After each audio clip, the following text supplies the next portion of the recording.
everyone, Aaron here for Zollotech, and the Android 11 July 2021 security update is now rolling out to all supported devices, and this came in at a fairly small 7 to 20 megabytes depending on who you ask, but you can see my device is up to date. You'll see it says July 5th, 2021. It came out a little bit later this time around than it normally does, but we have the update now. Now, as far as the supported devices, this is covered with the Pixel 3 and newer. So Pixel 3, 3XL, 3A, 3AXL, Pixel 4, Pixel 4 XL, Pixel 4a, Pixel 4a 5G, and Pixel 5. All of those are supported. Now, other people are reporting that their Samsung devices are getting the update as well. The Samsung A31, for example, the Note 9 and later. It's up to your manufacturer to push that out, but it could be coming to Android One devices, OnePlus, and others as they decide to push that out with those security updates intact. Now, as far as what's new in this particular update, let's take a look at the build number. And as you can see, it says 11 RQ3A.210.705.001. This particular update brings quite a number of security features, but there's a couple fixes as well. And also in June, they released the Android Pixel feature drop. So I'll cover that in just a moment. Now, as far as the things that are fixed, from the Pixel 3 all the way to the Pixel 5, they fixed some connectivity issues. What it does is it enables voice over LTE support on certain networks. Now, what those networks are, they didn't say, but if your network, maybe Verizon, for example, supports voice over LTE or VoLTE, depending on what you want to call it, it will work now on those devices. So they've added support for that. They've also fixed the framework of Android 11 on Pixel devices to prevent continued device reboots under certain conditions. So there was a condition causing your device to reboot in a reboot loop. That's been fixed on Pixel 3 all the way to the Pixel 5. Every device is covered here. As far as improvements and fixes, that is everything in this particular update. However, there was a June feature drop, so I wanted to go over that, and then I'll cover security in a moment. And the June feature drop was pretty significant if you like photography or you want to manage your photos. So if you go into the camera, for example, and in the camera, maybe we'll take a picture of this Pixel 5, and you'll see in the upper right, we have an option. Tap on that and we can now send it to a locked folder.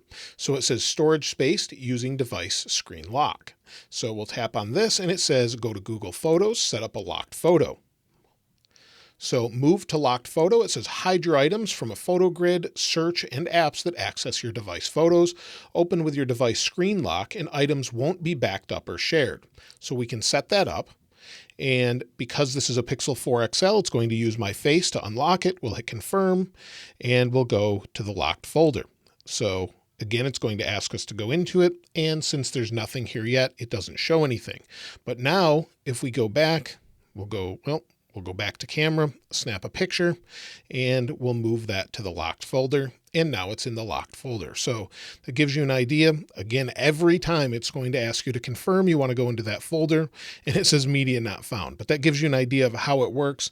You have that lock in the upper right, or you can just send it to your photo gallery if you'd like. Now we can go into that photo library in our photos and see all of our locked photos. So that's a nice little addition that they've added with that Pixel feature drop. They've also added time-lapse video for night sight. So if you use night sight, for example, and you want to use it with your video camera, you can do that now in a time lapse. So you have that option in a dark environment, and you'll see that we have the timer here as well in our options. So we can switch to that, and then you've got your different focus options and more, but you can now do this for up to 4 minutes with a night sight time lapse.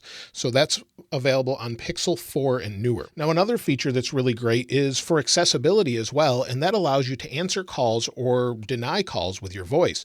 Maybe a phone call is coming in and you want to pick that up. You don't have the option either to get to your phone or you're unable to touch it at this time. You can just use hey and then the keyword and then tell Google to actually not answer the call or say answer the call, and it will pick it up or hang it up. So you have that option now. Also, the call screening function is available in Japan and not just the US and Canada now. So if you're using your phone, you're getting a call and you want to screen that call using the Pixel feature where it can answer the phone call for you, you now have that option in Japan. Now, if we go into safety, we've had car crash detection in some countries for a while, such as the US, UK, and Australia, but they've updated this to support Spain, Ireland, and Singapore now on supported devices. So those countries are now allowed to use car crash detection. There may be some government involvement there, and that might be why it's not available everywhere. So it's available in all of those countries now. And then finally, there's a new section or some additions to a section in styles and wallpaper. And if you go into wallpaper and you tap on curated culture, it's been updated for Pride Month in June. So they've left these wallpapers there and they'll continue to add to it as there's different months for different cultural events, for example. So it's great to see them continue to update wallpaper and add more and more. And so as far as features and things, those were the June feature drop updates, but there's a bunch of security updates as well. So as you can see here on the left, we have 3 framework updates, 2 media framework updates, 17 system updates, 3 Google Play system updates, 5 kernel updates, 1 Pixel Launcher update, 1 MediaTek components update, 1 Widevine DRM update, which is very important security-wise, 14 Qualcomm component updates, and 7 Qualcomm closed source component updates. So all of those have been updated within this security update.